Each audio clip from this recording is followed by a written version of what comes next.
ഹരി ഓം, നമസ്തേ. കഴിഞ്ഞ ദിവസം നമ്മുടെ പ്രിൻസിപ്പൽ സാർ ഒരു വീഡിയോ ചെയ്തിട്ടിരുന്നു, നിങ്ങൾ കണ്ടിരുന്നു എന്നാണ് എൻ്റെ വിശ്വാസം.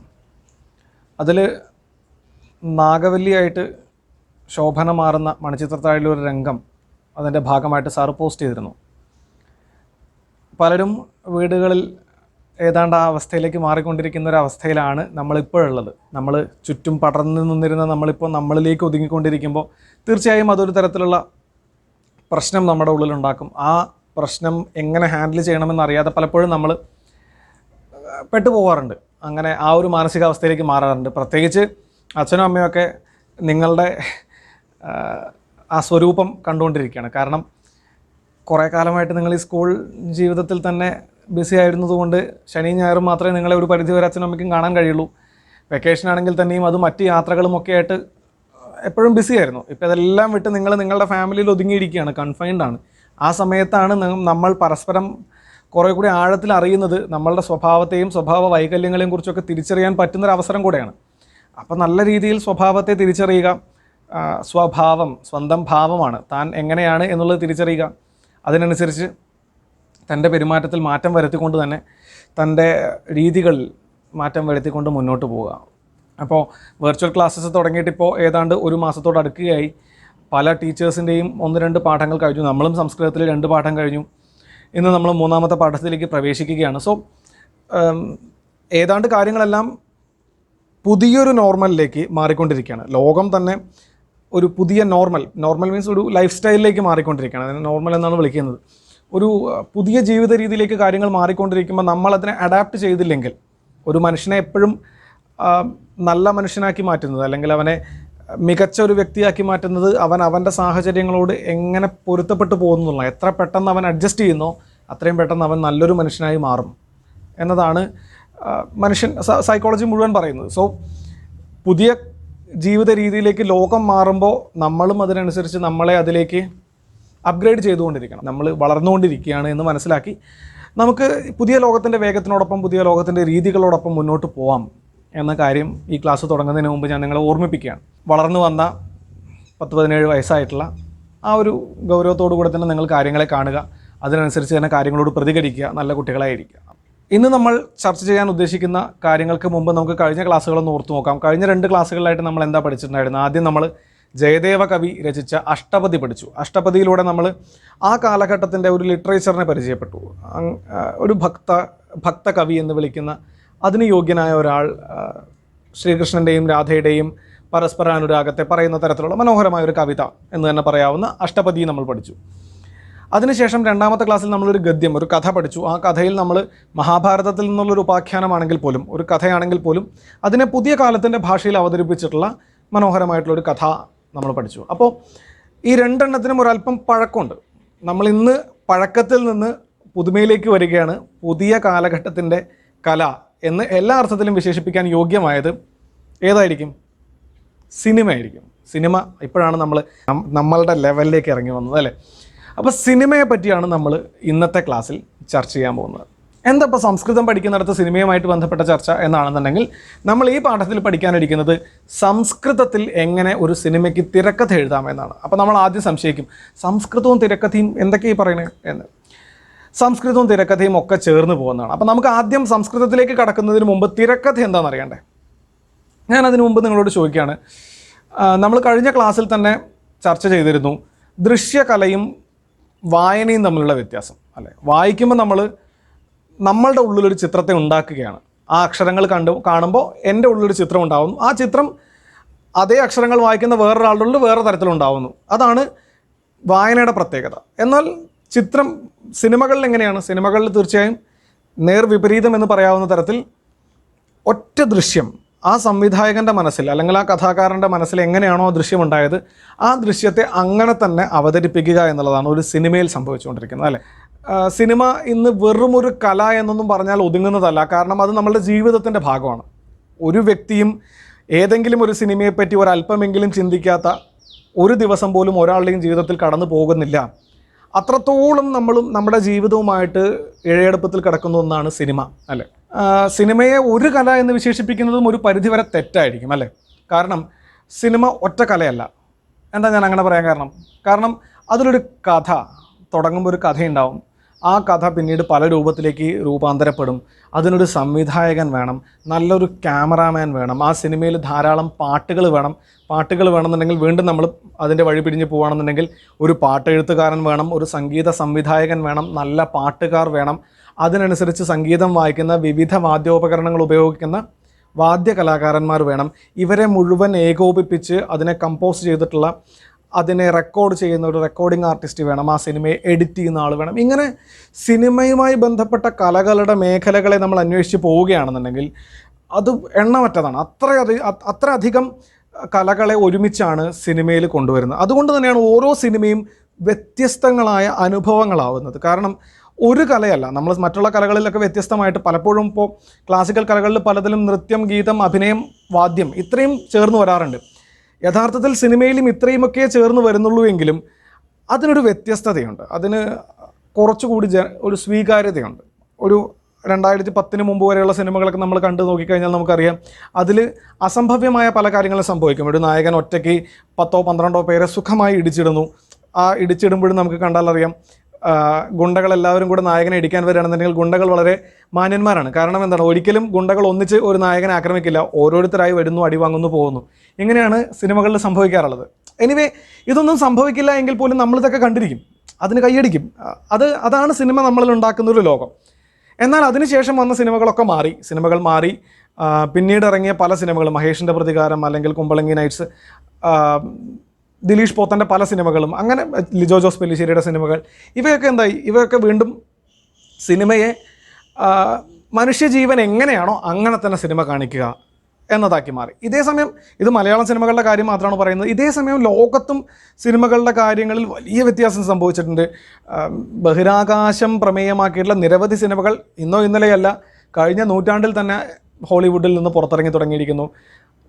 ഇങ്ങനെ സിനിമയ്ക്ക് ലിമിറ്റില്ല, സിനിമയുടെ സാധ്യതകൾക്ക് ഒരിക്കലും ലിമിറ്റില്ല. നമ്മൾ ബാഹുബലി പോലൊരു സിനിമ കണ്ടു, ഒരു സംവിധായകൻ്റെ, ഒരു കഥാകൃത്തിൻ്റെ ഹൃദയത്തിൽ നിന്ന് അങ്ങനൊരു സാധനം പൊട്ടിപ്പുറപ്പെടുകയും അത് പിന്നീട് ലോകം മുഴുവൻ പ്രേക്ഷകരെ പിടിച്ചിരുത്തുന്ന ഒരു സിനിമയായി മാറുകയും ചെയ്യുന്നു. അത് ഒന്നാമത്തെ പാർട്ട് കണ്ട എല്ലാവരുടെയും മനസ്സിൽ ആ ചോദ്യം അവശേഷിക്കുകയാണ്. രണ്ടാമത്തെ പാർട്ട് ഇറങ്ങുന്നത് വരെ കട്ടപ്പ എന്തിന് ബാഹുബലിയെ കുത്തി എന്ന ചോദ്യം അവശേഷിപ്പിക്കുന്ന തരത്തിൽ ഒരു സ്വാധീനം ഒരു വ്യക്തിയുടെ ഉള്ളിൽ ഉണ്ടാക്കാൻ കഴിയുന്നതാണ് സിനിമ. അപ്പം നമ്മളുടെ ഇന്നത്തെ വിഷയവും സിനിമയാണ്. ഞാൻ നിങ്ങളോട് ബേസിക്കലി സിനിമയുമായി ബന്ധപ്പെട്ടൊരു കാര്യം ചോദിക്കുന്നു. സിനിമയിൽ നമ്മൾ പറഞ്ഞു കുറേ അധികം കലകളുണ്ടെന്ന്. ഏത് കലയാണ് സിനിമയിലെ ഏറ്റവും പ്രധാനപ്പെട്ടത്? സിനിമയിൽ പാട്ടുണ്ട്, സംഗീതമുണ്ട്, കഥാരചനയുണ്ട്, സംഭാഷണ രചനയുണ്ട്, ക്യാമറ വർക്കുണ്ട്, ഒരു സംവിധായകൻ ആ സിനിമയെ കാണുന്ന രീതിയുണ്ട്. ഇങ്ങനെ സിനിമയ്ക്ക് വ്യത്യസ്തമായിട്ടുള്ള നിരവധി പരിപ്രേക്ഷ്യങ്ങളുണ്ട്. ഏറ്റവും പ്രധാനപ്പെട്ട സിനിമയുടെ അവയവം ഏതാണ്? അങ്ങനെ ഒരവയവത്തെ പ്രധാനപ്പെട്ടതെന്ന് പറയാൻ കഴിയില്ല എന്നതാണ് യാഥാർത്ഥ്യം. എന്താ കാര്യം? ഇപ്പോൾ ഒരു മനുഷ്യൻ, സുന്ദരിയായ ഒരു സ്ത്രീ അല്ലെങ്കിൽ സുന്ദരനായ ഒരു പുരുഷൻ എന്നുള്ള നമ്മളൊരു കൺസെപ്റ്റ് എടുക്കുകയാണെന്നുണ്ടെങ്കിൽ ആ സൗന്ദര്യത്തിന് എല്ലാ അംഗങ്ങളും, അയാളുടെ എല്ലാ അവയവങ്ങളും പരിപൂർണ്ണ ആരോഗ്യത്തോടു കൂടിയും സൗന്ദര്യത്തോടു കൂടി ഇരുന്നാൽ മാത്രമേ അയാൾ സുന്ദരനാവുന്നുള്ളൂ. അതുപോലെ തന്നെ ഒരു നല്ല സിനിമയ്ക്കും എല്ലാ ഘടകങ്ങളും, ആ സിനിമയുമായി ബന്ധപ്പെട്ട് പ്രവർത്തിക്കുന്ന എല്ലാ ഘടകങ്ങളും ഏറ്റവും നല്ല രീതിയിൽ പ്രവർത്തിച്ചാൽ മാത്രമേ ഒരു സിനിമ പൂർണ്ണമായും മികച്ച സിനിമയായി മാറുന്നുള്ളൂ. ഇപ്പം നമ്മൾ ശരീരത്തെയാണല്ലോ ഉപമയായിട്ട് എടുത്തത്. അപ്പോൾ ശരീരത്തെ തന്നെ എടുക്കുകയാണെന്നുണ്ടെങ്കിൽ ശരീരത്തിൻ്റെ എല്ലാ അവയവങ്ങളും സുന്ദരമായി ഇരുന്നാൽ മാത്രമേ ഒരാൾ സുന്ദരനായി ഇരിക്കുന്നുള്ളൂ. പക്ഷേ അതേസമയം ശരീരത്തിന് പുറമേ കാണാത്ത അകത്ത് പ്രവർത്തിക്കുന്ന കുറേ സാധനങ്ങളുണ്ടല്ലോ, നമ്മുടെ ഹൃദയം, തലച്ചോറ്, ഇങ്ങനെ കുറേ സാധനങ്ങളുണ്ട്. ഈ സാധനങ്ങളിൽ സിനിമയ്ക്കുമുണ്ട്. ഇത്തരം അവയവങ്ങളെ ഞാൻ സിനിമയ്ക്കും കൂടി തരികയാണെന്നുണ്ടെങ്കിൽ എൻ്റെ ഒരു അഭിപ്രായത്തിൽ ഒരു സിനിമയുടെ തലച്ചോറ്, ഒരു സിനിമയുടെ ബ്രെയിൻ ആരായിരിക്കും? തീർച്ചയായും ആ സിനിമയുടെ സംവിധായകനായിരിക്കും. ഇനി ആ സിനിമയുടെ ഹൃദയം, ആ സിനിമയുടെ ഹാർട്ട് എന്തായിരിക്കും? ആ സിനിമയുടെ കഥയായിരിക്കും. ഞാൻ ചോദിക്കുന്നു, ആ സിനിമയുടെ നട്ടൽ എന്തായിരിക്കും? ആ സാധനം ഉണ്ടെങ്കിൽ, ഇപ്പോൾ മനുഷ്യൻ്റെ ശരീരം നിവർന്ന് നിൽക്കണമെങ്കിൽ, മറ്റൊരാളുടെ മുമ്പിൽ ആരോഗ്യത്തോടു കൂടി നിൽക്കണമെങ്കിൽ നട്ടലില്ലാതെ പറ്റില്ല. അപ്പോൾ സിനിമയുടെ നട്ടൽ എന്തായിരിക്കും? തീർച്ചയായും സിനിമയുടെ നട്ടല് സ്ക്രീൻ പ്ലേ ആയിരിക്കും. ഒരു തിരക്കഥയാണ് സിനിമയുടെ നട്ടല്. എന്താണ് തിരക്കഥ? സ്ക്രീൻ പ്ലേ എന്ന് കേട്ടിട്ടുണ്ട്. ഒരു തിരക്കഥ എങ്ങനെയാണ് ഒരു സിനിമയിൽ വർക്ക് ചെയ്യുന്നത്? നമുക്കതിന് മുമ്പ് തിരക്കഥ എങ്ങനെ ഒരു സിനിമയിൽ വർക്ക് ചെയ്യുന്നതെന്ന് മനസ്സിലാക്കാനായിട്ട് നമുക്കൊരു സീൻ കണ്ടാലോ? ഞാനിപ്പോൾ നിങ്ങൾക്ക് കാണിച്ചു തരാൻ പോകുന്ന സീൻ കഴിഞ്ഞ വർഷം മികച്ച അഭിനേതാവിനുള്ള ഓസ്കർ അവാർഡ് നേടിയ ജാക്കൻ ഫീനിക്സിൻ്റെ ജോക്കർ എന്ന് പറയുന്ന പ്രശസ്തമായ ആ സിനിമയിലെ ഒരു രംഗമാണ് ഞാൻ നിങ്ങൾക്ക് കാണിച്ചു തരാൻ പോകുന്നത്. അപ്പോൾ ആ രംഗം കണ്ടതിന് ശേഷം നമ്മൾ ആ രംഗത്തിൻ്റെ സ്ക്രീൻ പ്ലേ വായിക്കും. വളരെ ചെറിയ രംഗമാണ്. നമുക്ക് ആ രംഗം ഒന്ന് കണ്ടതിന് ശേഷം ബാക്കി കാര്യങ്ങൾ പറയാം. ഇപ്പം നമ്മൾ കണ്ടത് ലോക പ്രശസ്തമായ ജോക്കർ എന്ന് പറയുന്ന സിനിമയുടെ ആദ്യ രംഗമാണ്. ആദ്യ രംഗം എന്ന് പറഞ്ഞാൽ ഇതിന് തൊട്ട് മുമ്പ് ടൈറ്റിൽ കാണിക്കും. ഈ ടൈറ്റിലിന് മുമ്പായിട്ട് ജോക്കർ എന്ന് പറയുന്ന കഥാപാത്രത്തെ ഒരു വളരെ രസകരമായിട്ട് അവതരിപ്പിക്കുന്നുണ്ട്. അതിനുശേഷം ജോക്കറിൻ്റെ പ്രശ്നങ്ങൾ എന്താണ് എന്ന് പറഞ്ഞു തുടങ്ങുന്ന ഭാഗമാണ് നമ്മളിപ്പോൾ കണ്ടത്. അപ്പോൾ അയാളുടെ ആദ്യത്തെ ആ ഒരു വിയേർഡായിട്ടുള്ള ചിരി പലർക്കും ദഹിച്ചിട്ടുണ്ടാവില്ല. സിനിമ കണ്ടവർക്ക് ഓഫ് കോഴ്സ് തീർച്ചയായിട്ടും അറിയാൻ കഴിയും എന്തുകൊണ്ടാണ് അയാൾ അങ്ങനെ ചിരിക്കുന്നതെന്ന്. അയാൾക്ക് ഒരു അസുഖമുണ്ട്. അയാൾക്ക് ആളുടെ സ്വന്തം ചിരി കൺട്രോൾ ചെയ്യാൻ പറ്റില്ല. അനാവശ്യ സന്ദർഭങ്ങളിലും ഇദ്ദേഹത്തിൻ്റെ ചിരിയെ ഇദ്ദേഹത്തിന് കൺട്രോൾ ചെയ്യാൻ പറ്റില്ല എന്നുള്ളതാണ് ഇദ്ദേഹത്തെ ഇനി ഈ സിനിമയിലുള്ള എല്ലാ ടെൻഷൻസിലേക്കും കൊണ്ടേ എത്തിക്കാൻ പോകുന്നത്. നിങ്ങളിപ്പോൾ കണ്ട ആ ആർത്തർ എന്ന് പറയുന്ന കഥാപാത്രത്തെ അവതരിപ്പിക്കുന്ന ജാക്കൻ ഫീനിക്സിന് ഓസ്കർ അവാർഡ് കിട്ടി. ആ ഓസ്കർ അവാർഡ് കിട്ടിയത് വെറുതെ ഒന്നുമല്ല. അദ്ദേഹം 3 മാസത്തോളം ഒരു വീട്ടിൽ ഒറ്റയ്ക്ക് അടഞ്ഞു കിടക്കുകയായിരുന്നു ഈ കഥാപാത്രത്തെ മനസ്സിലാക്കുന്നതിന് വേണ്ടി മാത്രം, ഈ കഥാപാത്രമായി മാറുന്നതിന് വേണ്ടി മാത്രം. ഈ സിനിമ അഭിനയിച്ചതിന് ശേഷവും അദ്ദേഹത്തിന് 1 മാസം നീണ്ടു നിൽക്കുന്ന കൗൺസിലിങ്ങും മറ്റും കൊടുത്തിട്ടാണ് അദ്ദേഹത്തെ വീണ്ടും അദ്ദേഹത്തിൻ്റെ ജീവിതത്തിലേക്ക് തിരിച്ചു കൊണ്ടുവന്നത്. സോ അത്രത്തോളം എഫേർട്ട് എടുത്ത് അഭിനയിച്ചതിനുള്ള നേട്ടം തന്നെയാണ് അദ്ദേഹത്തിന് ഉണ്ടായത്. എന്തായാലും നമ്മൾ ആ രംഗം കണ്ടു. ആ രംഗത്തിൻ്റെ എല്ലാ കാര്യങ്ങളും നമ്മുടെ ഉള്ളിൽ ഓർമ്മയുണ്ടെന്നുള്ള പ്രതീക്ഷയോടുകൂടി ഇതിൻ്റെ തിരക്കഥ നമുക്കൊന്ന് വായിക്കാം. Over black, hear laughter, the sound of a man totally cracking up. Fade in. Department of Health Office, morning. Close on Joker, 30s. Tears in his eyes from laughing so hard. He is trying to get it under control. His greasy black hair is matted down. He is wearing an old faded red hooded zip-up sweatshirt. A threadbare grey scarf, thin from years of use, hangs loosely around his neck. We notice 2 faded old scars cut at the corners of his mouth, almost forming a smile. He is sitting across from an overworked social worker, 50s, African American. Her office is cramped and run down in a cramped and run down building. Stacks of folders piled high in front of her. She just sits behind her desk, waiting for his laughing fit to end. She's been through this before. Finally, it subsides. Joker takes a deep breath, pauses to see if it's over. Beat. Joker. Is it just me, or is it getting crazier out there? Despite the laughter, there's real pain in his eyes. Something broken in him. Looks like he hasn't slept in days. Social worker. It's certainly tense. People are upset, they are struggling. Looking for work. The garbage strike seems like it's been going on forever. These are tough times. Then, how about you? How's the job? Still enjoying it? Joker. Yeah, I mean, it's different from each day, so I really like that. Joker. Yeah, I mean, it's different each day, so I really like that.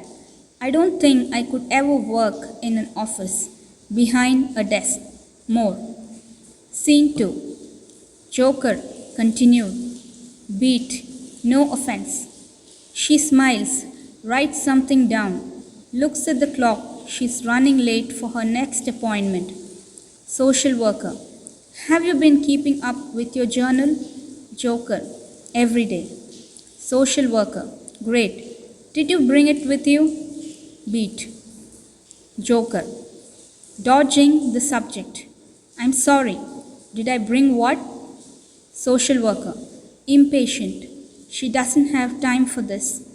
Arthur, last time I asked you to bring your journal with you for these appointments. Do you have it? Joker. Yes, ma'am. Beat. Social worker. Can I see it? He reluctantly reaches into his bag, pulls out a weathered notebook, slides it across to her. Joker.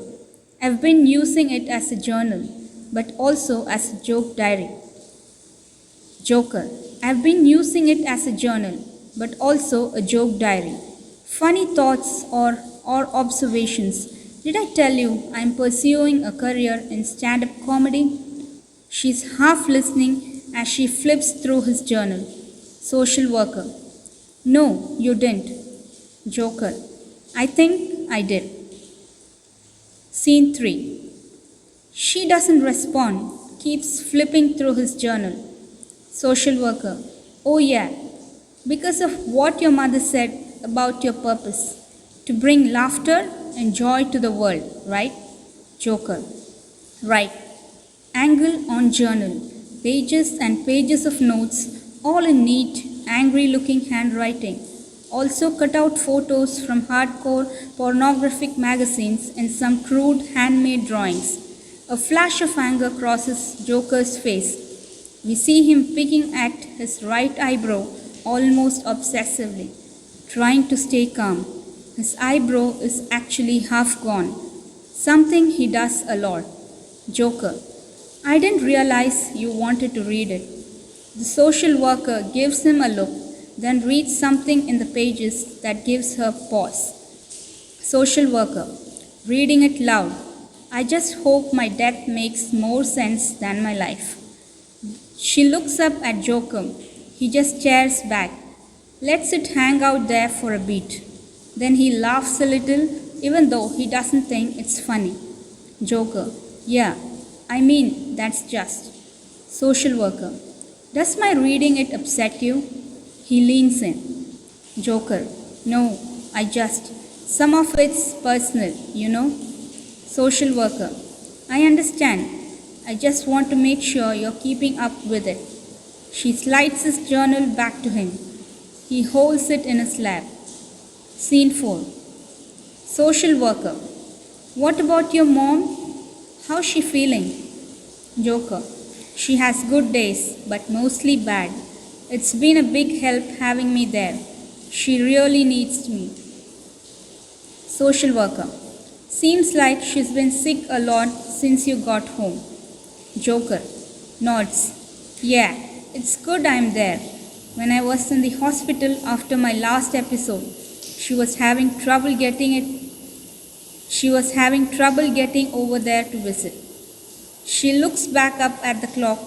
She needs to get to her next appointment. Social worker. All right, so I'll see you again 2 weeks from today. He nods, but keeps sitting there for a moment. She stands up, trying to signal it's time for him to leave. Social worker. Is there something else I can help you with, Arthur? My next appointment is waiting. He just keeps sitting there. Joker. Yeah, I was wondering if you could ask the doctor to increase the dosage on my medications. Nothing seems to make a difference. Social worker. Looking over his record. Do you know which ones you did like increased? Shakes his head. No. Social worker. Have you been sleeping? Scene 5. Joker. Lying. Some. She glances at his file again. Social worker. Arthur, you're on 7 different medications. Surely they must be doing something. He finally stands up, zips up his faded red sweatshirt, looks at her. Joker. I don't want to feel so bad anymore. Cut to black. ഇപ്പം നമ്മൾ തിരക്കഥ വായിച്ചു. ഈ തിരക്കഥ വായിക്കുമ്പോൾ തന്നെ നിങ്ങൾക്ക് മനസ്സിലായി കാണും, ഈ രംഗത്തിൽ തിരക്കഥയിലുള്ള പല കാര്യങ്ങളും ഒമിറ്റ് ചെയ്യപ്പെട്ടിട്ടുണ്ട് അല്ലേ. തിരക്കഥയിലുണ്ടായിരുന്ന ചില ഡയലോഗുകളുടെ ഭാഗങ്ങൾ തിരസ്കരിക്കപ്പെട്ടിട്ടുണ്ട്, അവ ഒഴിവാക്കപ്പെട്ടിട്ടുണ്ട്. പക്ഷേ ആ സീനുമായി ബന്ധപ്പെട്ട് തിരക്കഥാകൃത്ത് നൽകിയിട്ടുള്ള ഡിസ്ക്രിപ്ഷൻ ഉണ്ട്. അതായത് അദ്ദേഹം ഇരിക്കുന്നത് ഒരു ആഫ്രിക്കൻ ലേഡി ആയിട്ടുള്ള ഒരു ആഫ്രിക്കൻ സ്ത്രീയുടെ മുമ്പിലാണ് അദ്ദേഹം ഇരിക്കുന്നത്. ആ ഇരിക്കുന്ന ആൾ ആദ്യം തന്നെ അദ്ദേഹത്തിൻ്റെ ചിരി അടക്കാൻ പാടുപെടുന്നു. ചിരിക്കുമ്പോൾ അദ്ദേഹത്തിൻ്റെ മുഖത്ത് 2 പാടുകളുണ്ട്. ആ പാടുകൾ അദ്ദേഹത്തിൻ്റെ മുഖത്ത് സ്വാഭാവികമായിട്ടുള്ളൊരു ചിരിയെ ഉണ്ടാക്കുന്ന പോലെ തോന്നുന്നു. ഇങ്ങനെ ആ ഓഫീസ് മുഴുവൻ ഫയലുകളെ കൊണ്ട് നിറഞ്ഞതാണ് എന്നൊക്കെ പറഞ്ഞ് കൃത്യമായിട്ട് ആ കഥയിലേക്ക് കടത്തിവിടുന്നുണ്ട്. ആ കഥയിലേക്ക് കടത്തിവിടുമ്പോൾ തന്നെ അദ്ദേഹം എന്താ പറയുന്നത്, ഈ ആർത്തർ എന്ന് പറയുന്ന കഥാപാത്രം ആ സോഷ്യൽ വർക്കറോട് അല്ലെങ്കിൽ അദ്ദേഹത്തിൻ്റെ സൈക്കോളജിക്കൽ കൗൺസിലിനോട് ആവശ്യപ്പെടുന്നത് നിങ്ങൾക്ക് ഡോക്ടറോട് എൻ്റെ മരുന്നുകൾ കൂട്ടാൻ ആവശ്യപ്പെടാമോ എന്നതാണ്. അപ്പോൾ അദ്ദേഹം പറയുന്നത് നിങ്ങളുടെ ജീവിതത്തിൽ നിങ്ങളിപ്പോൾ തന്നെ 7 തരത്തിലുള്ള മരുന്നുകൾ കഴിക്കുന്നുണ്ട്, അതിലേതെങ്കിലും ഒന്ന് നിങ്ങൾക്ക് പ്രവർത്തിക്കുക തന്നെ ചെയ്യും. അപ്പോൾ അദ്ദേഹം പറയുന്നത് എനിക്ക് ഇങ്ങനെ തന്നെ തുടരാൻ താല്പര്യമില്ല എന്നാണ്. അതുപോലെ അദ്ദേഹം ആ നോട്ടിൽ എഴുതി വെച്ചിട്ടുള്ള ഒരു തമാശയും അതുപോലെ തന്നെ ഞാൻ ജീവിച്ചിരിക്കുന്നതിനേക്കാൾ സന്തോഷമാവും ഞാൻ മരിക്കുന്നത് പലർക്കും എന്നാണ്. അപ്പോൾ ഇതൊക്കെയാണ് ആർത്തറിൻ്റെ മനസ്ഥിതി എന്ന് കാണിക്കാനാണ് ആർത്തർ എന്ന് പറയുന്ന കഥാപാത്രത്തെ അവതരിപ്പിച്ചുകൊണ്ട് തന്നെ ഇങ്ങനൊരു രംഗം കൊടുക്കുന്നത്. കാരണം ഈ രംഗത്തിന് പിന്നീട് സിനിമയിൽ ഒന്നും പ്രത്യേകിച്ച് ചെയ്യാനില്ലെങ്കിൽ പോലും ആർത്തർ ഹോസ്പിറ്റലൈസ്ഡ് ആയിരുന്നു എന്നും ആർത്തറിന് ഒരു അമ്മയുണ്ട് എന്നും അമ്മ അവന് വളരെ പ്രിയപ്പെട്ടവനാണെന്നും ആർത്തറിന് ഇങ്ങനൊരു ആരോഗ്യ പ്രശ്നമുണ്ടെന്നും ഒക്കെ നമുക്ക് ഈ സീനിന് പ്രകടമായിട്ടൊന്നും ചെയ്യാനില്ലെങ്കിലും ഈ സീനിലൂടെ ആ കഥയെ പൂർണ്ണമായിട്ട് അവതരിപ്പിക്കുക എന്ന് പറയുന്ന വലിയൊരു ഡ്യൂട്ടിയാണ് ഈ സീൻ ചെയ്തത്. അതിനുവേണ്ടി ആ സ്ക്രീൻ പ്ലേ എത്രത്തോളം വർക്ക് ചെയ്തു എന്നറിയാൻ വേണ്ടി മാത്രം നമുക്ക് ആ രംഗം ഒരിക്കൽ കൂടി കാണാം. ഇപ്പം നിങ്ങൾക്ക് മനസ്സിലായിട്ടുണ്ടാവും ഒരു സ്ക്രീൻ പ്ലേ ഒരു സിനിമയിൽ ചെയ്യുന്നത് എന്താണെന്ന്. ആ സ്ക്രീൻ പ്ലേയിൽ ഇല്ലെങ്കിൽ ഒരു കഥയെ നമ്മൾ എങ്ങനെ ഒരാൾക്ക് പറഞ്ഞു കൊടുക്കാൻ ശ്രമിച്ചാലും ആ കഥ പൂർണ്ണമായ അർത്ഥത്തിൽ അയാളുടെ ഉള്ളിലൊരു ദൃശ്യമാവില്ല. ഒരു സിനിമയുടെ ഏറ്റവും വലിയ ചലഞ്ചും അവിടെയാണ് ഒരു കഥാകൃത്തിൻ്റെ മനസ്സിലുള്ള കഥയെ അതിനെ അങ്ങനെ തന്നെ മനസ്സിലാവുന്ന തരത്തിൽ വേറൊരാളുടെ ഉള്ളിലേക്ക് എത്തിക്കാനുള്ള ദൃശ്യങ്ങൾ ഉണ്ടാക്കണം. ഈ ദൃശ്യങ്ങളെ എങ്ങനെ ഉണ്ടാക്കണം എന്നതിൻ്റെ സ്കെലിട്ടൺ വർക്ക്, അതിൻ്റെ ഫ്രെയിം വർക്കാണ് എല്ലായ്പ്പോഴും ഒരു തിരക്കഥ. അപ്പോൾ അങ്ങനെ വർക്ക് ചെയ്യുന്ന ഒരു സിനിമയുടെ തിരക്കഥ എന്ന് പറയുന്ന ആ സിനിമയുടെ നട്ടെല്ലിനെ പറ്റിയാണ്, അങ്ങനൊരു സിനിമയുടെ തിരക്കഥ എങ്ങനെ എഴുതാം എന്നതിനെ പറ്റിയാണ് നമ്മൾ ഈ പാഠത്തിൽ പഠിക്കുന്നത്. എന്തിനാണ് ഞങ്ങൾ തിരക്കഥ പഠിക്കുന്നതെന്നൊരു സംശയം ഉണ്ടാവും. നിങ്ങളുടെ ഉള്ളിലും ഒരു പക്ഷേ നാളെ ഒരു വലിയ സംവിധായകനോ തിരക്കഥാകൃത്തോ ഉണ്ടായിക്കാം. നിങ്ങൾ എല്ലാവരും ഡോക്ടറും എല്ലാവരും എഞ്ചിനീയറും ആയിക്കഴിഞ്ഞാൽ ഈ ഡോക്ടർമാരും എഞ്ചിനീയർമാരും ഒക്കെ എപ്പോഴാണ് ഒരു തിയേറ്ററിൽ പോയിട്ട് സിനിമ കാണാം? ഡോക്ടർമാർക്കും എഞ്ചിനീയർമാർക്കും ഒക്കെ മനസ്സൊന്ന് തണുപ്പിക്കണമെങ്കിൽ ഒരു സിനിമ കാണണമെങ്കിൽ ആരെങ്കിലുമൊക്കെ സിനിമ ഉണ്ടാക്കണ്ടേ? അപ്പോൾ എല്ലാവരും ഡോക്ടറോ എഞ്ചിനീയറൊന്നും ആവണ്ട. നിങ്ങളുടെ ഉള്ളിൽ നല്ലൊരു എഴുത്തുകാരനുണ്ടെങ്കിൽ, നല്ലൊരു സംവിധായകനുണ്ടെങ്കിൽ അയാളെ പുറത്ത് കൊണ്ടുവരാനായിട്ട് നിങ്ങൾ ശ്രമിക്കുക. അപ്പം നമ്മൾ ഈ പാഠത്തിൽ തിരക്കഥ എങ്ങനെ എഴുതാമെന്ന് പഠിക്കുന്നു. അപ്പോൾ അതിനു മുമ്പായിട്ട് സംസ്കൃതത്തിൽ സിനിമകൾ എങ്ങനെയുണ്ടായി, സംസ്കൃതത്തിൽ സിനിമകളുണ്ടോ എന്നൊക്കെ അറിയാനായിട്ട് ഒരു യാത്ര ഒന്ന് പോവുകയാണ്. സംസ്കൃതത്തിൽ ധാരാളം സിനിമകൾ ഇറങ്ങിയിട്ടുണ്ട്.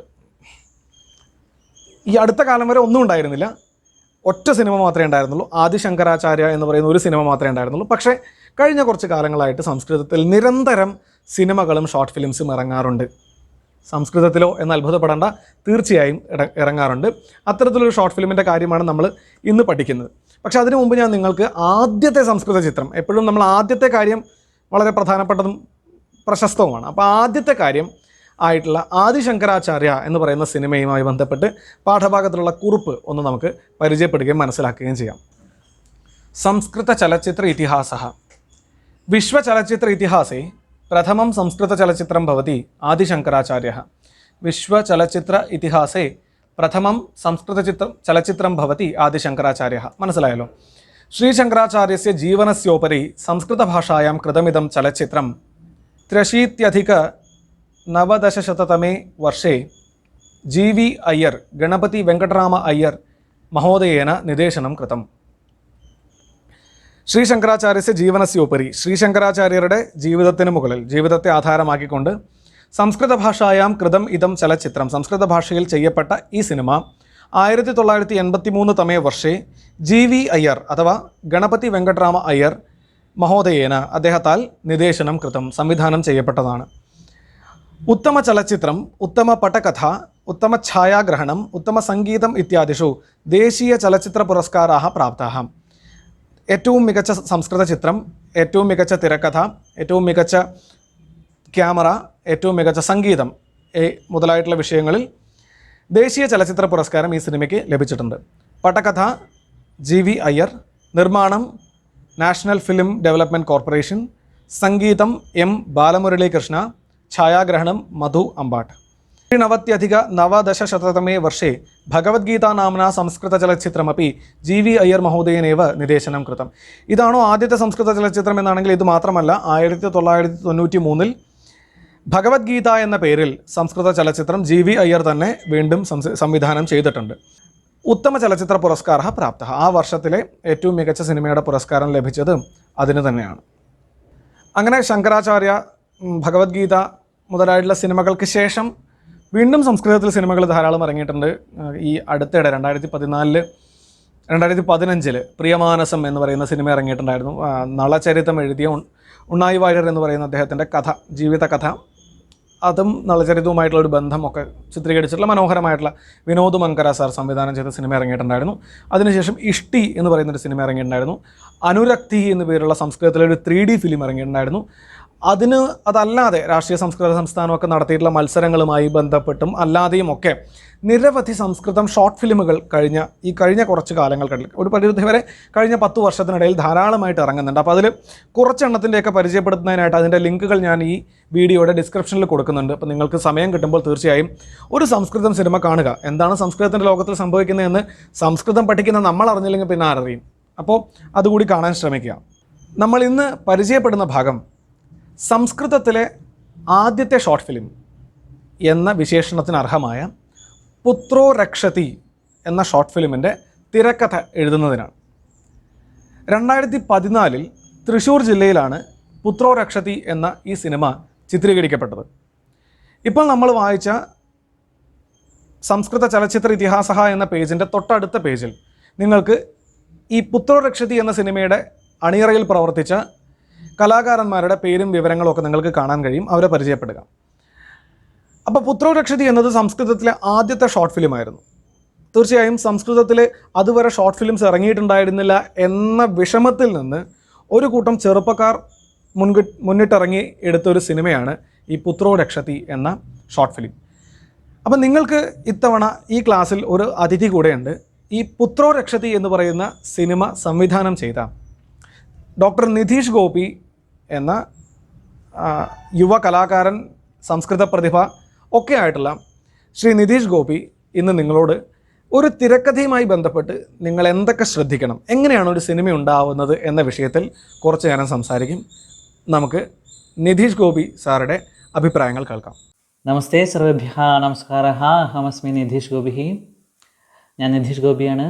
പ്രിയപ്പെട്ട കുട്ടികളെ, എല്ലാവരും സുഖമായിരിക്കുന്നു എന്ന് വിചാരിക്കുന്നു. ഇപ്പോൾ നമ്മുടെ ഓൺലൈൻ ക്ലാസ്സിൻ്റെ ഭാഗമായിട്ട് നിങ്ങളും ഇങ്ങനെ ഓൺലൈനിലൂടെ പഠിച്ചുകൊണ്ടിരിക്കുകയാണ്. അപ്പോൾ നിങ്ങളുടെ പഠന വിഷയമായിട്ട് ബന്ധപ്പെട്ട് ചെറിയ ചെറിയ കാര്യങ്ങൾ നിങ്ങളുമായിട്ട് പങ്കുവയ്ക്കാൻ വേണ്ടിയിട്ടാണ് ഞാനും വന്നിരിക്കുന്നത്. നിങ്ങളുടെ സംസ്കൃത മാഷ് ഹരിപ്രസാദ് പറഞ്ഞു നിങ്ങളുമായിട്ട് കുറച്ച് നേരം സംസാരിക്കണം. പുത്രോ രക്ഷതി എന്ന ഹ്രസ്വചിത്രത്തിൻ്റെ ചെറിയ ഭാഗം നിങ്ങളും പഠിക്കുന്നുണ്ട്. അതിൻ്റെ ഭാഗമായിട്ട് അതുമായി ബന്ധപ്പെട്ട് അതെടുത്തു എന്നുള്ള കാരണം കൊണ്ട് നിങ്ങളുമായിട്ട് അനുഭവം പങ്കുവയ്ക്കുക എന്നൊക്കെയാണ് പറഞ്ഞിരിക്കുന്നത്. എന്തായാലും എല്ലാവരും ഹ്രസ്വചിത്രം കണ്ടിട്ടുണ്ടാവുമെന്ന് വിചാരിക്കുന്നു. ഒരു ചെറിയൊരു വിഷയം അല്ലേ, ചെറിയൊരു വിഷയമാണ്. നിങ്ങൾക്കറിയാം, ഇന്ന് വയസ്സായവർ അനുഭവിക്കുന്ന കുറേ പ്രശ്നങ്ങൾ അല്ലേ, കുട്ടികൾക്ക് നേരമില്ല, എല്ലാവരും വീട്ടിൽ നിന്ന് പോയി കഴിഞ്ഞ് കഴിഞ്ഞാൽ അച്ഛനമ്മമാർ വീട്ടിലൊറ്റയ്ക്കാണ്, അവർ വീട്ടിൽ വന്നു കഴിഞ്ഞ് കഴിഞ്ഞാൽ വേറെ പ്രശ്നങ്ങൾ, നൂറ് തിരക്കുകൾ അല്ലേ, അങ്ങനെയൊക്കെയുള്ള സമയത്ത് അവരെ എവിടെയെങ്കിലും കൊണ്ടുപോയി ഉപേക്ഷിക്കുക എന്നുള്ളതൊക്കെയാണ് ഇന്നത്തെ കാലഘട്ടത്തിൽ നടന്നു വരുന്നത്. അപ്പോൾ അങ്ങനത്തെ ഉള്ളൊരു ചെറിയ ചെറിയ സംഭവങ്ങൾ അതങ്ങനെയല്ല. ചെറിയ മക്കളും പ്രായമായി അവരും വയസ്സാവും, അവർക്കും ഈ അവസ്ഥ തന്നെ വരും എന്നൊക്കെ ഉള്ളൊരു ചെറിയൊരു ആശയം ഒരു ഷോർട്ട് ഫിലിമായിട്ട് കാണിക്കാം എന്നുള്ള ഞങ്ങളുടെ കുറച്ച് പേരുടെ ഒരു ആഗ്രഹത്തിൻ്റെ ഫലമായിട്ട് എടുത്തതാണിത്. പക്ഷെ നമ്മുടെ ആഗ്രഹം നമ്മൾ സംസ്കൃതത്തിലൂടെ ചിന്തിച്ചു എന്നുള്ളതുകൊണ്ട് ഒരു സംസ്കൃതത്തിലൊരു ഷോർട്ട് ഫിലിം എടുത്താൽ എന്താ എന്നുള്ള ഒരു ആഗ്രഹം കൊണ്ടാണ് എടുത്ത് നോക്കി കണ്ടാലേ അറിയാലോ. വലിയ പെർഫെക്ഷനോ കാര്യങ്ങളൊന്നും നിങ്ങൾക്ക് ചിലപ്പോൾ ഫീൽ ചെയ്തൊന്നും വരില്ല. ഞങ്ങളുടെ ആദ്യമായിട്ട് ചെയ്യുന്ന ഒരു കാര്യമാണ്. നമുക്ക് സിനിമയെ പറ്റി ഒന്നും അറിയില്ല, കുറേ സിനിമകൾ കണ്ട് അല്ലെങ്കിൽ സിനിമ കണ്ട് സിനിമ ചെയ്യണം എന്നുള്ളൊരു ആഗ്രഹത്തോട് കൂടിയിട്ട് വന്നത്. സംസ്കൃതം പഠിച്ചുകൊണ്ടിരിക്കുന്ന സമയത്ത് തന്നെ നമ്മുടെ ആഗ്രഹങ്ങൾ ഇങ്ങനെയൊക്കെ തന്നെയായിരുന്നു. കുറേ കാവ്യങ്ങളും നാടകങ്ങളും ഒക്കെ നമ്മൾ പഠിക്കുന്നുണ്ട്. ഇപ്പോൾ അഭിജ്ഞാന ശാകുന്തളം, അതുപോലെ തന്നെ സ്വപ്നവാസവത്വം, ഇങ്ങനെയൊക്കെയുള്ള നാടകങ്ങളൊക്കെ കാണുമ്പോൾ പണ്ട്, അതായത് കാളിദാസനും ഭാസനും ഒക്കെ ഈ നാടകങ്ങളുടെ സ്ക്രിപ്റ്റ് എഴുതി വെച്ചിരിക്കുന്നത് വായിച്ചു കഴിഞ്ഞാൽ നമുക്ക് തീർച്ചയായിട്ടും നമുക്ക് മനസ്സിലാക്കാൻ പറ്റും ഒരു നാടകത്തിൽ ഉപരി അതൊരു തിരക്കഥയാണ്. ഒരു ഓപ്പൺ പ്ലാറ്റ്ഫോമിൽ ചെയ്യാൻ പറ്റുന്നതായിരിക്കുന്ന ഒരു നല്ല തിരക്കഥയായിട്ടാണ് അവർ എഴുതി വെച്ചിരിക്കുന്നത്. അപ്പം നമുക്ക് ഇന്ന് കാണുന്ന സ്റ്റേജിൽ നമുക്ക് ഒതുക്കി ചെയ്യാൻ പറ്റാത്ത ചില സ്ക്രിപ്റ്റുകളൊക്കെയാണ്. ഇപ്പോൾ ശാകുന്തളമൊക്കെ ആണെന്നുണ്ടെങ്കിൽ ഒരു നല്ലൊരു തിരക്കഥയാണ്. അപ്പോൾ ഇന്ന് കാളിദാസൻ ഇന്നാണ് ഉണ്ടായിരുന്നതെന്നുണ്ടെങ്കിൽ ഒരു നല്ല സിനിമ ചെയ്ത് അദ്ദേഹം നല്ല ഫേമസ് ആയാണ്. അദ്ദേഹം ഫേമസ് ആണ്. പക്ഷേ ഇന്നത്തെ കാലഘട്ടത്തിൽ നമുക്കൊക്കെ ചിന്തിക്കാൻ പറ്റുന്ന രീതിയിൽ അല്ലേ, നമ്മുടെ കാവ്യം എന്നൊക്കെ പറഞ്ഞാൽ എന്താ, സിനിമ തന്നെയാണ്. അപ്പം ഇന്ന് നാടകവും അല്ലെങ്കിൽ കാവ്യങ്ങൾ കവിതകളൊക്കെ വായിച്ച് ആസ്വദിക്കുക എന്നൊക്കെ പറഞ്ഞു കഴിഞ്ഞാൽ അതൊക്കെ അങ്ങനെ ചെയ്യുന്നവരും ഉണ്ട് അല്ലേ. സംസ്കൃത സാഹിത്യം എന്ന് പറഞ്ഞാൽ തന്നെ എന്താണ്, നമ്മുടെ ദൃശ്യവും ശ്രവ്യവുമായിട്ടുള്ള കാവ്യങ്ങളാണ്. കഥ, കവിത ഇതൊക്കെ നമുക്ക് കേട്ട് ആസ്വദിക്കാൻ പറ്റുന്നവയാണ് അല്ലേ. തുടർന്ന് കണ്ട് ആസ്വദിക്കാൻ പറ്റുന്നവയാണ് ദൃശ്യകാവ്യങ്ങൾ, നാടകം അല്ല. ഇന്ന് പറയുകയാണെങ്കിൽ നല്ല സിനിമകളൊക്കെയാണ് നന്നായിട്ട് നമുക്ക് ആസ്വദിക്കാൻ പറ്റും. ഒന്നും വേണ്ട, നമ്മുടെ ബുദ്ധിയോ അല്ലെങ്കിൽ ചിന്തയൊന്നും വർക്ക് ചെയ്യേണ്ട, നമ്മൾ കണ്ടിരിക്കുക, സുഖമായിട്ട് ആസ്വദിക്കുക. അപ്പം അങ്ങനെയുള്ളൊരു സംഭവമാണ്. പക്ഷേ നമ്മുടെ സംസ്കൃതത്തിലേക്ക് വന്നാൽ എന്താണ്, ഇന്നത്തെ കാലഘട്ടത്തിൽ നമുക്ക് സംസ്കൃതത്തിൽ അത്തരത്തിലുള്ള മെറ്റീരിയലുകൾ തന്നെ ഇല്ല. നമുക്കൊരു സിനിമ ഉണ്ടായിരുന്നില്ല അല്ലേ, ഇപ്പോഴൊക്കെയാണ് വന്നു തുടങ്ങിയത്. അപ്പോൾ ഇത്രയും കാലം, ഇപ്പോൾ ഈ പുത്രോരക്ഷതി വരുന്നത് 2014 എനിക്ക് തോന്നുന്നു. ആ സമയത്തൊന്നും സംസ്കൃത സിനിമ പ്രിയമാനസം പോലും 2015 തോന്നുന്നു ഇറങ്ങിയത്. അപ്പം അതിന് മുൻപ് ഇറങ്ങിയ ഒരു സംഭവമാണ് പുത്രരക്ഷതി. ഇത് ആദ്യത്തെ ആവും എന്നുള്ള പ്രതീക്ഷയിലൊന്നുമല്ല ഞങ്ങൾ ചെയ്തത്. നമ്മൾ ചെറിയൊരു കഥ എടുത്തു, അതിനെ അങ്ങനെ ചെറുതായിട്ട് സ്ക്രിപ്റ്റ് ചെയ്തു. നമ്മുടെ കൂട്ടുകാരും നമ്മളെ പഠിപ്പിച്ച ടീച്ചർമാരൊക്കെ കൂടിയിട്ട് ഇങ്ങനെ ചെയ്തു കഴിഞ്ഞപ്പോൾ തോന്നി ഇത് വെറുതെ ചെയ്താൽ പോരാ, നമുക്കൊന്ന് സെൻസർ ചെയ്യാം എന്ന് വിചാരിച്ച് സെൻസർ ചെയ്തൊക്കെ വന്നു കഴിഞ്ഞപ്പോഴാണ് അറിയണത് ഇത്തരത്തിൽ വേറെ ഒന്നും തന്നെ ഉണ്ടായിട്ടില്ല. അപ്പം അങ്ങനെ ആദ്യത്തെ ഒരു സംസ്കൃത ഷോർട്ട് ഫിലിമാണ് എന്നൊക്കെ അറിഞ്ഞപ്പോൾ വളരെ സന്തോഷമായി അല്ലേ. അപ്പോൾ നമുക്ക് നമ്മളൊരു സിനിമ ചെയ്തു, ഒരു സന്തോഷം. അതുപോലെ തന്നെ വീണ്ടും വീണ്ടും വേറെ ചെയ്യണം എന്നൊക്കെ ആഗ്രഹം ഉണ്ടായിരുന്നു. പിന്നെ അങ്ങനെ ചെയ്തു. ഇനി നമുക്ക് പുത്രോരക്ഷതിയുടെ കൂടുതൽ വിശേഷങ്ങൾ പറയുകയാണെന്നുണ്ടെങ്കിൽ അതിൻ്റെ കഥ നിങ്ങൾക്ക് എല്ലാവർക്കും അറിയാം, അത് കുറച്ച് റെലവൻസ് ആണ്. അപ്പോൾ വെറുതെ ഇറക്കിയില്ല, അതിൻ്റെ ഒപ്പം തന്നെ ആ കഥയുടെ മറ്റൊരു വശവും കൂടിയിട്ട് ഇറക്കിയിരുന്നു അല്ലേ. അപ്പോൾ അതായത് പണം ഉള്ളവർ അച്ഛനമ്മമാരെ ഉപേക്ഷിക്കുമ്പോൾ പണമില്ലാതെ എങ്ങനെയെങ്കിലും 10 പൈസ ഉണ്ടാക്കി അച്ഛനമ്മമാരെ പൊന്നുപോലെ നോക്കുന്ന മക്കളുണ്ട് എന്ന് കാണിക്കാനായിട്ട് മറ്റൊരു വെർഷനും കൂടിയിട്ട് അതിൽ കാണിച്ചിരുന്നു. അതൊരു പാട്ടോട് കൂടിയിട്ടാണ്. അപ്പോൾ ആ പാട്ടും വളരെ നല്ലൊരു പാട്ടായിരുന്നു. അതും നിങ്ങൾ കേട്ടിട്ടുണ്ടാവും എന്ന് വിചാരിക്കുന്നു. അങ്ങനെ ഇരിക്കുന്ന സമയത്താണ് നമ്മുടെ ചലച്ചിത്ര രംഗത്ത് അല്ലെങ്കിൽ നമ്മുടെ സംസ്കൃത രംഗത്ത് നല്ല മാറ്റം വേണം, അല്ലെങ്കിൽ പഠിക്കുന്ന എഡ്യൂക്കേഷൻ രംഗത്ത് അതിൻ്റെ മാറ്റം കൊണ്ടുവരണം എന്ന് ആഗ്രഹിക്കുന്ന കുറേ മാഷന്മാരുണ്ടായിരുന്നു. അപ്പോൾ അവർ പറഞ്ഞു നമുക്ക് ഇത് പാഠഭാഗത്തിൽ ഉൾപ്പെടുത്തുകയാണെങ്കിൽ കുറച്ചും കൂടി നന്നായിരിക്കും, അത്തരത്തിലുള്ള ചിന്തകൾ കുറേ വരും എന്നൊക്കെ പറഞ്ഞപ്പോൾ അതും വളരെ സന്തോഷം. അങ്ങനെ നമുക്ക് എന്താ പറയുക, എപ്പോഴും ഓർക്കുമ്പോൾ നന്ദി തോന്നുന്നതായ കുറേ അധ്യാപകർ ചേട്ടന്മാരുണ്ട്. അവരുടെയൊക്കെ പ്രവർത്തനത്തിൻ്റെ ഫലമായിട്ടാണ് ഇപ്പോൾ നിങ്ങളുടെ പാഠപുസ്തകത്തിൽ ഈ സ്ക്രിപ്റ്റ് വന്നത്. അത് വളരെ സന്തോഷമാണ്. കാരണം അതിനെ തുടർന്നാണ് നമ്മുടെ ഈ ഷോർട്ട് ഫിലിം കുറേ ഉണ്ട് എന്ന് ഇപ്പം നമുക്ക് യൂട്യൂബിൽ അടിച്ചു നോക്കി കഴിഞ്ഞാൽ 1 അല്ല 2 അല്ല അല്ലേ, ഒരു 40, 50, 60 മേലെ സംസ്കൃതം ഷോർട്ട് ഫിലിംസ് നമുക്ക് കാണാൻ സാധിക്കും. അതിനുശേഷം സംസ്കൃതം ഷോർട്ട് ഫിലിം ഫെസ്റ്റുകൾ വന്നു തുടങ്ങി, സംസ്കൃതം സിനിമകൾ വന്നു തുടങ്ങി അല്ലേ. അപ്പോൾ അതിനൊക്കെ തുടക്കമിടാൻ പറ്റി എന്നുള്ളത് തന്നെ വളരെ സന്തോഷമുള്ളൊരു കാര്യമാണ്. അപ്പോൾ ഇപ്പം നമ്മുടെ ഈ പാഠഭാഗത്തിൽ ഭവിഷ്യേ തവ എന്നുള്ളൊരു പാഠത്തിലാണ് നമ്മുടെ ഇത് ഉൾപ്പെടുത്തിയിരിക്കുന്നത്. ഇതിനകത്ത് നമുക്ക് പ്രധാനമായിട്ട് തിരക്കഥ എങ്ങനെ ഉണ്ടാക്കാം എന്നുള്ള കാര്യമാണ് ചർച്ച ചെയ്യുന്നത്. നിങ്ങൾക്ക് ചെറിയ ചെറിയ പാഠഭാഗത്തിൻ്റെ ഭാഗങ്ങളൊക്കെ നിങ്ങൾക്ക് അറിയാമല്ലോ അല്ലേ. ഒരു കുട്ടി ഇങ്ങനെ ഒരു സാലാരം എന്ന് പറയുന്ന ആശ്രമത്തിൽ അമ്മയെ കൊണ്ടാക്കുന്നു. അവിടെ നിന്ന് അച്ഛനും അമ്മയും ഇറങ്ങി വരുമ്പോൾ ഒരു കുട്ടി ഓടി വന്നിട്ട് പറയും, എന്ത് പറയും, അച്ഛാ മുത്തശ്ശിയുടെ റൂമിൽ വളരെ ചൂടാണ്, നമുക്ക് അവിടെ ഒരു ഫാൻ വെച്ച് കൊടുത്താലോ എന്ന് ചോദിക്കും. അമ്മ പറയും, എന്തിനാ അതൊക്കെ, ദിനാഭ്യന്തരെ മൃതിർത്താസാം, അവരുടെ കുറച്ച് ദിവസങ്ങൾക്കുള്ളിൽ അവർ മരിച്ചു പോകും, പിന്നെ എന്തിനാ ഫാനൊക്കെ വെച്ച് കൊടുക്കണേ എന്നൊക്കെ പറഞ്ഞിട്ട് കുട്ടീനെയും വലിച്ച് കാറിൽ കയറ്റി കൊണ്ടുപോവാണ്. അപ്പോൾ നമ്മുടെ അമ്മൂമ്മയുടെ ഒപ്പം പഠിച്ചിരുന്ന അല്ലെങ്കിൽ അവരുടെ സഹപാഠിയോ കൂട്ടുകാരിയോ ഒക്കെ ആയിട്ടുള്ള ഒരു സ്ത്രീ റോസി എന്ന കഥാപാത്രം വന്നിട്ട് പറയും, മോനെ, അവൾക്ക് ആർക്ക്, നമ്മുടെ ലക്ഷ്മിക്ക് മുത്തശ്ശിക്ക് എന്താവശ്യമില്ല, ഫാൻ്റെ ഒന്നും ആവശ്യമില്ല. കാരണം അവരിതിനേക്കാൾ ചൂട് സഹിച്ച് അല്ലെങ്കിൽ പൊരുവെയിലത്ത് പണിയെടുത്താണ് നിന്നെയൊക്കെ ഇത്രയും വളർത്തിയത്. പക്ഷെ നീ ആ റൂമിൽ ഫാൻ വെച്ച് കൊടുത്തോളൂ. കാരണം എന്താണ്, ഭവിഷ്യേ തവ പുത്രേണ നേഷ്യമാണഹാത്വം അല്ലേ, ഭാവിയിൽ നിൻ്റെ മകൻ നിന്നെ കൊണ്ടുവരുന്ന സമയത്ത് ഈ ചൂട് നിനക്ക് താങ്ങാൻ സഹിച്ചെന്ന് വരില്ല. അപ്പോൾ അതുകൊണ്ട് നീ ആ റൂമിലൊരു ഫാൻ വെച്ച് കൊടുത്തോളൂ എന്ന് ഉപദേശിക്കുന്ന ഒരു ചെറിയ രംഗമാണ് നമുക്ക് പഠിക്കാനുള്ളത്. അത് ചിലർക്ക് വളരെ ടച്ചിങ് ആയിട്ട് തോന്നിയേക്കാം, ചിലർക്ക് ചിലപ്പോൾ അങ്ങനെ തോന്നിയെന്ന് വരില്ല. എന്തായാലും ഒരു പുനർചിന്തനം വേണം എന്നുള്ളതാണ് നമ്മുടെ ഈ ഷോർട്ട് ഫിലിം മുന്നോട്ട് വയ്ക്കുന്ന ആശയം. കുറേ പേർക്കെങ്കിലും അങ്ങനത്തെ കഥകൾ, സാദൃശ്യമുള്ള കഥകളൊക്കെ കേട്ടിട്ടുണ്ടായിരിക്കും അല്ലേ. ചെറുപ്പത്തിലേ ഉള്ള തന്നെ ചെറിയ ചെറിയ കഥകൾ ഇതുപോലത്തെ തന്നെ നമ്മൾ കേട്ടിട്ടുണ്ടായിരിക്കും. അത് നമ്മൾ സംസ്കൃതത്തിലൊന്ന് ചെയ്യാൻ ശ്രമിച്ചതാണ്. എന്താ തന്നെയാണെങ്കിലും, എന്തൊരു ആശയമാണെങ്കിലും നമുക്കത് ഒരു ചലച്ചിത്ര രൂപത്തിലേക്കോ അല്ലെങ്കിൽ ഹ്രസ്വചിത്ര രൂപത്തിലേക്കോ തയ്യാറാക്കണമെന്നുണ്ടെങ്കിൽ നമുക്ക് മസ്റ്റായിട്ട് നമ്മുടെ കയ്യിൽ വേണ്ട ഒരു സംഗതിയാണ് എന്ത്, തിരക്കഥ. എന്താ സംഭവം എന്ന് വെച്ച് കഴിഞ്ഞാൽ, നമ്മൾ ചിത്രമാക്കാൻ ആഗ്രഹിക്കുന്നതിൻ്റെ ഒരു എഴുതപ്പെട്ട രേഖയാണ് ഈ തിരക്കഥ എന്ന് പറയുന്നത്. അതായത് നമ്മുടെ കയ്യിലുള്ള ആശയത്തെ നമ്മൾ തിരക്കഥയാക്കുന്നതിന് 2-3 പ്രോസസ്സിങ് ഉണ്ട്. എന്താ സംഭവം എന്ന് വെച്ച് കഴിഞ്ഞാൽ, ഒരു കഥ നമ്മൾ എങ്ങനെയാണ് തിരക്കഥയാക്കുക എന്നുള്ളത് ഞാൻ ചുരുക്കി പറയാം.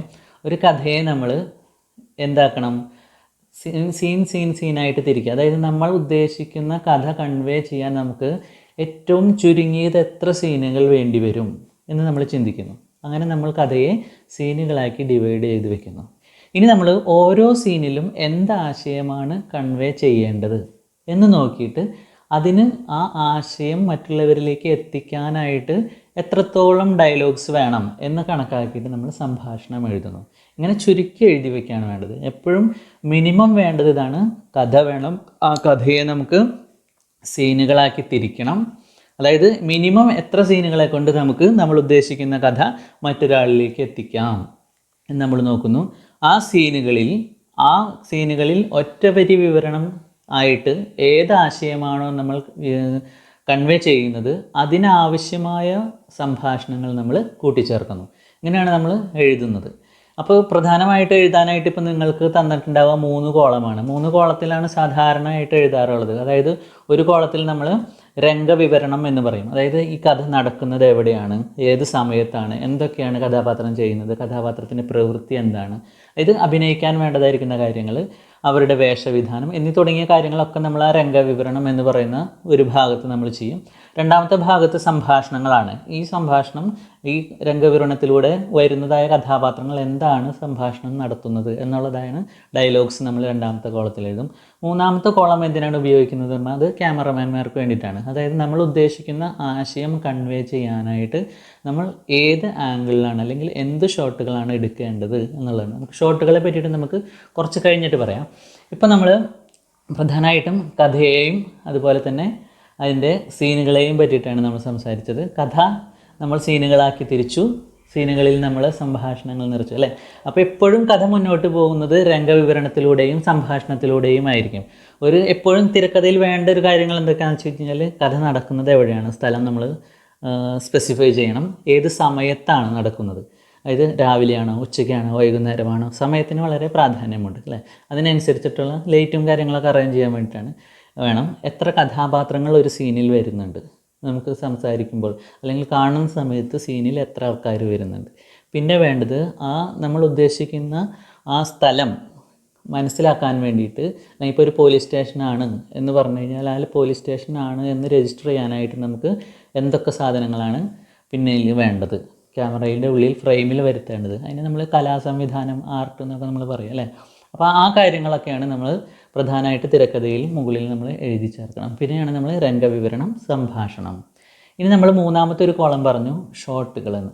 ഷോട്ടുകൾ എന്ന് പറഞ്ഞു കഴിഞ്ഞാൽ ഇന്ന് ഷോട്ടുകൾ എന്ന് പറയുന്നതിനേക്കാൾ ഷോട്ടുകൾക്ക് വലിയ പ്രാധാന്യം ഉണ്ടോ എന്നുള്ളതൊരു സംശയമാണ്. കാരണം എന്താണെന്ന് വെച്ച് കഴിഞ്ഞാൽ ഒരു ആശയത്തെ ആസ്വാദകൻ അല്ലെങ്കിൽ കാണുന്ന ആളുടെ മനസ്സിലേക്ക് എത്രയും പെട്ടെന്ന് എത്തിക്കാനായിട്ട് എന്ത് തരം ഷോട്ടുകൾക്കാണ് സാധിക്കുക അതിനെയാണ് നമ്മൾ ആ ഭാഗത്ത് എഴുതുന്നത്. അപ്പോൾ ഏതൊക്കെ ക്യാമറ എന്തൊക്കെയാണ് ചെയ്യേണ്ടത് എന്നുള്ളതാണ് നമ്മൾ മൂന്നാമത്തെ കോളത്തിൽ രേഖപ്പെടുത്തുന്നത്. അപ്പോൾ ക്യാമറ വൈഡ് വെക്കണം. ഇപ്പോൾ പണ്ടൊക്കെ ഒരു സിസ്റ്റം ഉണ്ടായിരുന്നു, ഒരു സ്ഥലം, ഒരു സ്കൂളാണ് നമ്മൾ കാണിക്കുന്നത് എന്നുണ്ടെങ്കിൽ സ്കൂളിൻ്റെ ഒരു വൈഡ് ഷോട്ട് വെച്ചു, പിന്നെ അതിൻ്റെ ഒരു മീഡിയം ഷോട്ട് വെച്ചു, പിന്നെ സംസാരിക്കുന്ന ആളുടെ ഒരു ക്ലോസ് ഷോട്ട് വെച്ചു. ഇങ്ങനെ പ്രധാനമായിട്ട് നമുക്ക് ആ സ്ഥലം രജിസ്റ്റർ ചെയ്യാൻ വേണ്ടിയിട്ട് ഒരു 3 ഷോട്ടുകൾ നമ്മൾ പ്രധാനമായിട്ടും എടുക്കാറുണ്ട്. ഇത് റിവേഴ്സ് ഓർഡറിൽ എടുക്കാറുണ്ട്. അതായത് ആദ്യം ക്ലോസ് വെച്ച് പിന്നെ മീഡിയം ഷോട്ട് വെച്ച് പിന്നെ വൈഡ് ഷോട്ട് വെച്ച് എടുക്കുന്ന ആൾക്കാരുമുണ്ട്. അപ്പോൾ ഇന്ന് നിങ്ങൾ കണ്ടിട്ടുണ്ടാവും, ഇന്ന് അത്തരം ഷോട്ടുകളെക്കാൾ ഉപരി കണ്ടിന്യൂസ് ഷോട്ടാണ്, അല്ലേ? സിംഗിൾ ഷോട്ട് എന്ന് പറയും. അപ്പോൾ വലിയ ഷോട്ടുകളൊക്കെ ഇപ്പോൾ രാജീവ് രവി പോലെയുള്ള ആൾക്കാരുടെയൊക്കെ ഷോട്ടുകൾ നിങ്ങൾ കണ്ടിട്ടുണ്ടായിരിക്കും. ഇങ്ങനെ കട്ട് ചെയ്യില്ല, ഒറ്റ സിംഗിൾ ഷോട്ടിൽ തന്നെ ഇങ്ങനെ ഓടി നടന്നെടുക്കുന്നതാണ്. അതും വളരെ മനോഹരമായിട്ടുള്ള ഷോട്ടുകളാണ്. അപ്പോൾ ഇത്തരത്തിലുള്ള ഷോട്ടുകളെയും കൂടിയിട്ട് നമ്മൾ ക്രമീകരിക്കുകയാണെങ്കിൽ വളരെ പെട്ടെന്ന് നമുക്ക് തിരക്കഥ തയ്യാറാക്കാൻ പറ്റും. ആദ്യം വേണ്ടത് കഥയുടെ ആശയം നമ്മൾ സീനുകളായിട്ട് തിരിക്കുന്നു, ആ സീനുകളിൽ നമ്മൾ സംഭാഷണങ്ങൾ വെച്ച് നിറയ്ക്കുന്നു. ഇത്രയാണ് നമ്മൾ പ്രധാനമായിട്ട് ചെയ്യാറുള്ളത്. അപ്പോൾ കൂടുതൽ കാര്യങ്ങളൊന്നും പറയുന്നില്ല, വളരെ കുറച്ച് സമയം കൊണ്ട് നിങ്ങളുമായിട്ട് കുറച്ച് നേരം സംസാരിക്കണം എന്ന് പറഞ്ഞതുകൊണ്ടാണ്. എന്തായാലും എല്ലാവരും സുഖമായിട്ടിരിക്കുന്നു വിചാരിക്കുന്നു. ഇതിലെ തുടർ പ്രവർത്തനങ്ങൾ നിങ്ങൾ ചെയ്ത് ശീലിക്കുക. എല്ലാവർക്കും നമസ്കാരം. അപ്പോൾ നിതീഷ് ഗോപി സാറുടെ വാക്കുകൾ കേട്ടു. നമുക്ക് മനസ്സിലായി ഒരു കഥ എങ്ങനെയാണ് തിരക്കഥയാവുന്നത്, ഒരു തിരക്കഥ എങ്ങനെയാണ് സിനിമയാവുന്നത്, അതിലെന്തൊക്കെ നമ്മൾ ശ്രദ്ധിക്കേണ്ടതുണ്ട് എന്നെല്ലാം മനസ്സിലാക്കി. അപ്പോൾ വിശദമായൊരു ടോക്കിന് അദ്ദേഹത്തിന് നന്ദി പറയാം. അതിനോടൊപ്പം നമ്മൾ ഒരു സിനിമ, ആ കലയുടെ ആഴം എന്താണ്, അതിൻ്റെ തിരക്കഥ ഉണ്ടാകുമ്പോൾ നമ്മൾ എന്തൊക്കെ ശ്രദ്ധിക്കണം, ഇങ്ങനെ പല ഘടകങ്ങളെ പറ്റി നമ്മൾ മിയർ ആയിട്ടുള്ളൊരു ഐഡിയ ഇന്നുണ്ടാക്കിയിട്ടുണ്ട്. ഇന്നത്തെ ക്ലാസ് നമ്മൾ ഇതോടുകൂടി ഇവിടെ അവസാനിപ്പിക്കുകയാണ്. അടുത്ത ക്ലാസ്സിൽ നമ്മൾ പുത്രോടക്ഷതി എന്ന് പറയുന്ന സിനിമയുടെ ഒരു ഭാഗത്തിൻ്റെ തിരക്കഥ വായിച്ച് പഠിക്കുകയും അതുപോലൊരു മറ്റൊരു തിരക്കഥ ഉണ്ടാക്കേണ്ടത് എങ്ങനെയാണെന്നും ആ തിരക്കഥ ഉണ്ടാക്കുമ്പോൾ നമ്മൾ എന്തൊക്കെ ശ്രദ്ധിക്കും എന്നും പഠിക്കും. അപ്പോൾ അടുത്ത ക്ലാസ്സിനുള്ളിൽ താഴെ നൽകിയിട്ടുള്ള ലിങ്കുകളിൽ നിന്ന് ഏതെങ്കിലും ചലച്ചിത്രങ്ങൾ തീർച്ചയായും സമയം കണ്ടെത്തി കാണാൻ ശ്രമിക്കുക. തിരക്കഥകളെക്കുറിച്ച് കൂടുതൽ അറിയാൻ ശ്രമിക്കുക. അടുത്ത ക്ലാസ്സിൽ നമുക്ക് കൂടുതൽ വിശേഷങ്ങളും വിവരങ്ങളുമായിട്ട് വീണ്ടും കാണാം. അതുവരേക്കും രാം രാം.